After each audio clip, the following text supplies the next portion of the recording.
Welcome, friends, and good morning. It is time to talk about some collector booster boxes. Yesterday, a video from Rudy came out where he talked about the TMNT collector booster box. He was talking about how some stores are selling them at a loss for $340 or something like that. Maybe that was true earlier. No, I'm not really seeing that on TCG Player, but he was talking about stores selling at a loss, and that this could be an inverted release. And so he said there's a 50% chance that post-release the price would be higher than pre-release, because usually pre-release prices are inflated. So that was the implication. I disagree with that, but it got me thinking about what makes a collector booster box expensive, and what makes it gives it an ability to raise in price.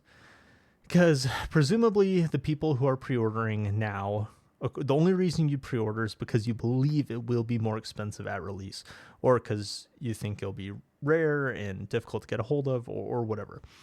And so these people are people that are pre-ordering, and the question is why?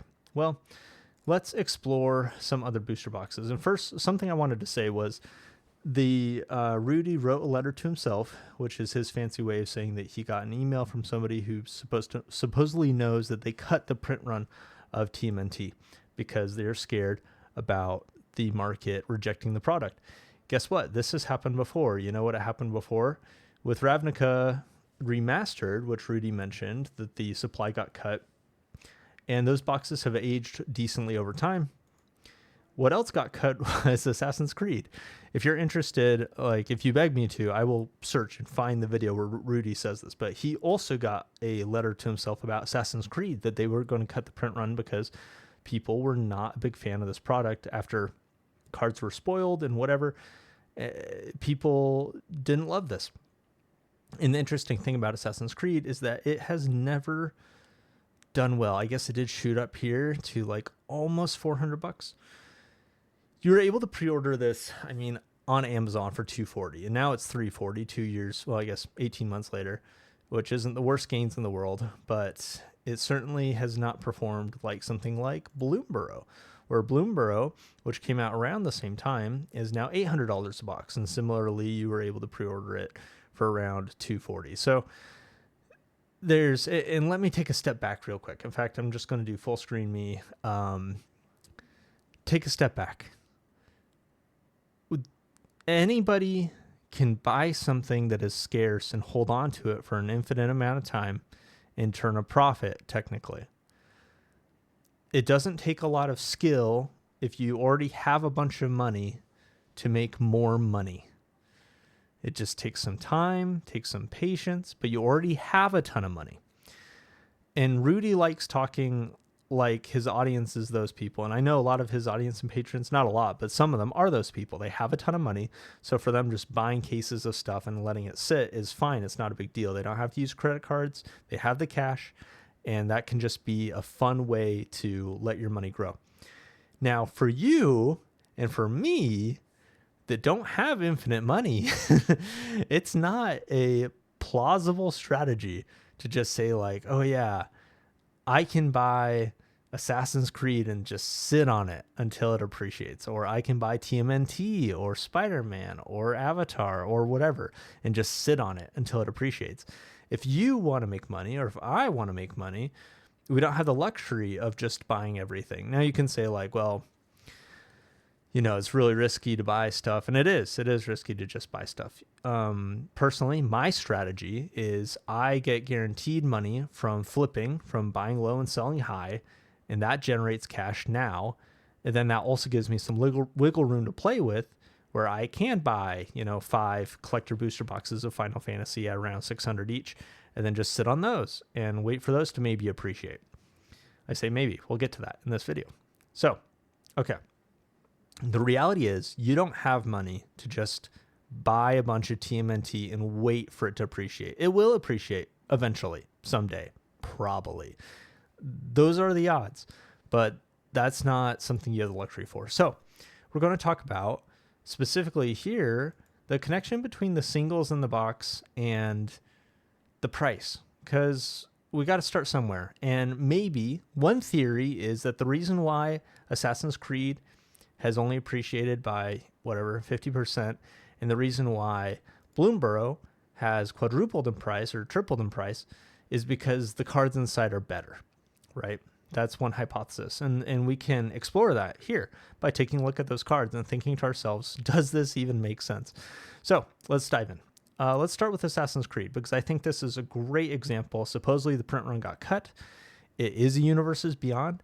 Assassin's Creed as a franchise has certainly fallen out, although it has a lot of fans. It's a video game. It's popular. It is nostalgic for a lot of people, myself included. Truth be told, I ended up making a set of Assassin's Creed. I bought every single card in its normal treatment. And so let's take a look here. Apologies, I wasn't sharing my screen for a minute, but now I am. All right. So Assassin's Creed singles. What I kind of want to point out or want to think about is, do these prices make sense? Does this explain what is going on with the collector booster box price? And spoilers is that for most of these, the answer is very much no. For Assassin's Creed, for example, I mean, Assassin's Creed is one where it might make sense. You can open up a serialized card, and these serialized cards are selling for hundreds of dollars. Hundreds of dollars.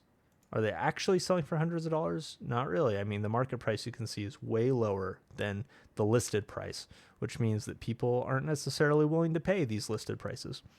They're probably getting them on eBay or other places. But if you ignore serialized cards, after all, there's quite hard to pull a serialized card, right? And you just take a look at, okay, what's next? Well, there were textured showcased foils. And the most expensive one is $50. That is brutal. That is bad. And so odds are, if you buy an Assassin's Creed Universes Beyond collector booster box, you are not going to open up something that is very valuable. Moving along, let's talk about Spider-Man. Spider-Man came out with a higher MSRP than Assassin's Creed did. Assassin's Creed, like I said, was selling for like $240 at release, and or at least you could get on Amazon for, I swear it was $240, but maybe it was more. Maybe it was like $280 or something. I'm not sure. I ended up canceling. I was going to pre-order like a dozen of these Assassin's Creed ones, but then I saw where the wind was blowing, and Amazon lets you cancel pre-order. So that's what I did, and I'm glad I did. I did buy one box, and I ended up opening it, and that was fun. So Spider-Man, we're seeing it's like $350-ish now. Supposedly this is like kind of around break even for a store. Rudy was suggesting that a lot of stores are able to get this from distribution for around $300. So if you're going to sell for $350 after shipping and fees, you might actually lose money. It's pretty close. So kind of like this break even point. This price doesn't make sense when we take a look at what's in the box. So there is the Cosmic Foil Soulstone, which is the ultimate grand hit. Can sell for $30,000. At least one sold for $30,000. Man, oh wow! They're all these people graded their Cosmic Foil Soulstones. Oh, of course they did. BGS Pristine 10. Oh yeah, but it's not Black Label. I'd regrade that, man. Okay, anyway. So that's like the serialized hit, not very likely. So if we take a look at what is likely, well, you get these special treatment Spider-Mans, which can go for a couple $100. That is nice. That's a lot better than Assassin's Creed, where the most expensive non-serialized card is like $50. Then there's some other cool treatment things. There's this Eddie Brock for $100. There's the normal Mythic Rare Soulstone going for $50. So this is already looking a lot better than Spider-Man. Spider-Man's looking a lot better than Assassin's Creed. Yet, the box price is similar. Of course, Assassin's Creed's older, more rare, more scarce. But I would say that the cards inside make, compared to Assassin's Creed, make you think like the Spider-Man collector booster box should be more expensive than it is. That it is underpriced at the moment. However, we're on page 1. So what's kind of interesting is we're looking at, I mean, on page one, where there are, what is this, 1, 2, 3, 4, 5, or there's less than 25 cards on the page. Once you, the 24th most expensive card you can open is $5. So pretty bad still. So perhaps this is another example of just a booster box that is not doing good because the cards inside are just not valuable, not sought after, not desirable, not collectible. Let's take a look at Bloomborough. Bloomborough has done very, very well. We're looking at an $800 collector box that had an MSRP of like $240 back in the day of 2024 inside of the summer. So it's been 18 months, tripled in price, quite nice. What cards are in it? Well, we have these raised foils. These are not quite as rare as serialized. I think there's like one in every other, one in every 3 collector booster boxes.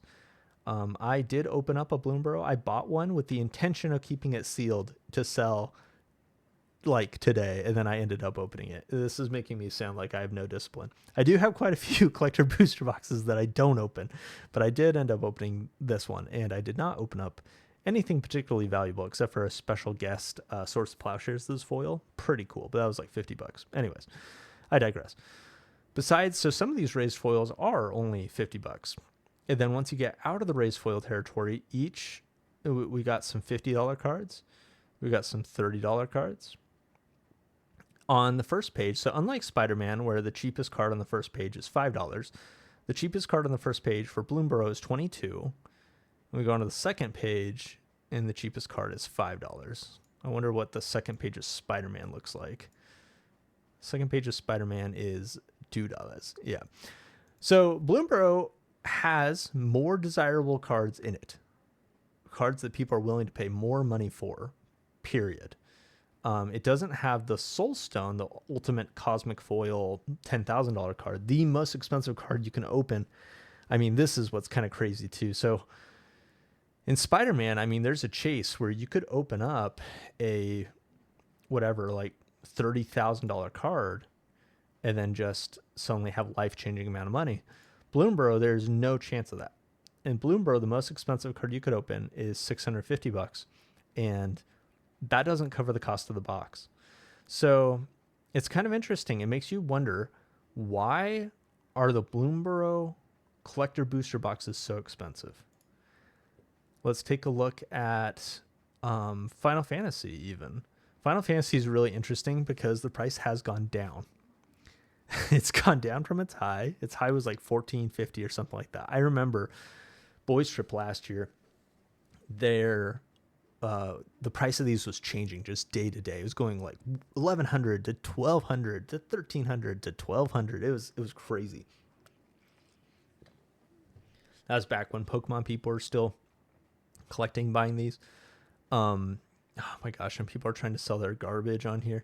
But now it's $1,000. It's about to dip below $1,000 for a collector box, which is pretty wild for it to go down from $1,400 to almost less than $1,000. Taking a look here, there are the serialized chocobos. There's none listed here, but the serialized chocobos go for, I don't even know, like tens of thousands of dollars. So, but you can open up a neon black or blue or green or whatever, these neon chocobos, which are selling for a couple thousand or $1,000 plus, which is cool. You technically net money, but not even that much. I mean, by the time you sell your neon ink green traveling chocobo, you're going to net, like there's one listed here for $1,800.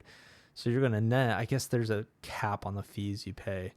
Can't remember what that was. It might just be like $50 or something like that. So after shipping and credit card fees and whatever, still you're $1,700.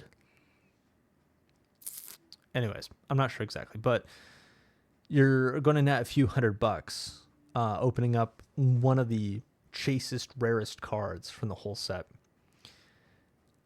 Talking about the normal surge foils are fairly pullable. You can open up a surge foil.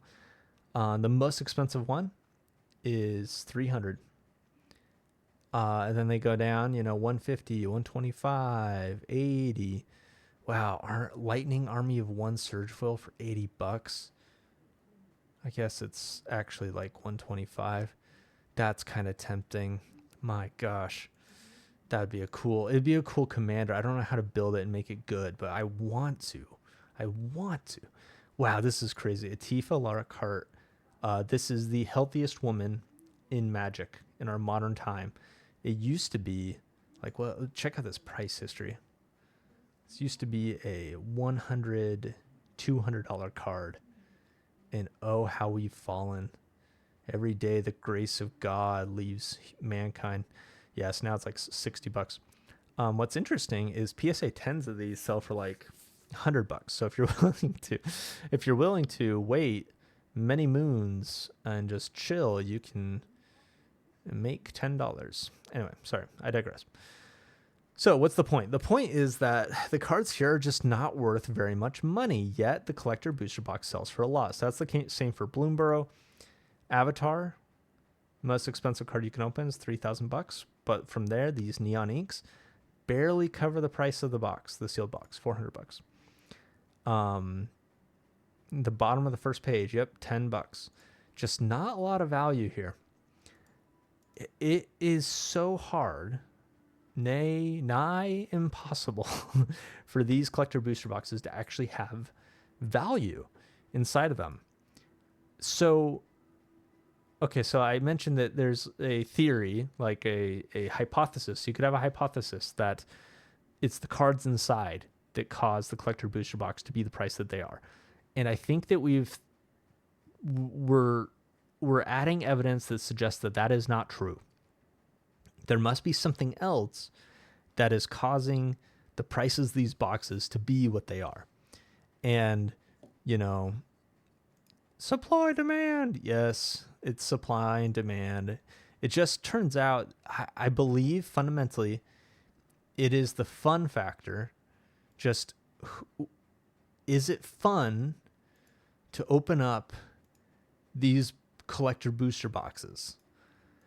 And people have had a lot of fun with Final Fantasy for whatever reason. People have had some fun with Avatar, but not a ton of fun. This is like an arbitrary thing. It feels a little silly to talk about this kind of fun theory because how are we going to measure that? But of course, there's something going on here where people want Bloomburrow and are willing to pay more for Bloomburrow than they could even possibly open inside of the box. But Spider-Man, you can open up super expensive stuff, and yet the price is kind of low. It's very interesting. It definitely more to figure out with this. Something that I do is I write code, Python code. Ooh, it's fun. You should steal my code. Actually don't, because ChatGPT could write it better. I write code, and something that would be interesting to do is write code that tracks the price of these collector booster boxes and tracks the singles inside. And maybe you can even add up the price of every single that could come in a set. And then, you create some kind of score for the collector booster box. And you could find collector booster boxes like Spider-Man probably where it's not quite expected value, but where the total possible value is just way disproportional compared to other collector booster boxes compared to what the price is, the current market price. I don't know. If that's something y'all would be interested in, I would love an excuse to build something cool like that. That's me. That's the number nerd. So going back to where it all started with TMNT, do I think that this price is going to be higher post-release? No, absolutely not. I mean, I don't see a world. I guess we can take a look at singles. I don't see a world where these singles are that desirable. They're not even pre-ordering for very much. Is this priced high to low? It is. Yeah. Yeah, there's no single that the market is like freaking out about. Super Shredder, whenever another permanent leaves the battlefield, put a +1/+1 cannon on a Super Shredder. It's kind of cool. Yeah, I mean, I just don't see a world. So Rudy said there's 50% chance that the price is higher.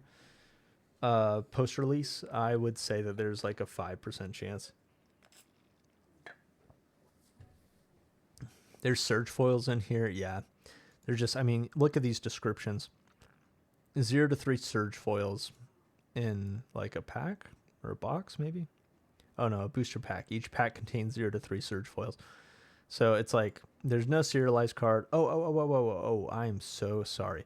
Borderless signature Kevin Eastman headliner card in less than 1% of boosters. All right.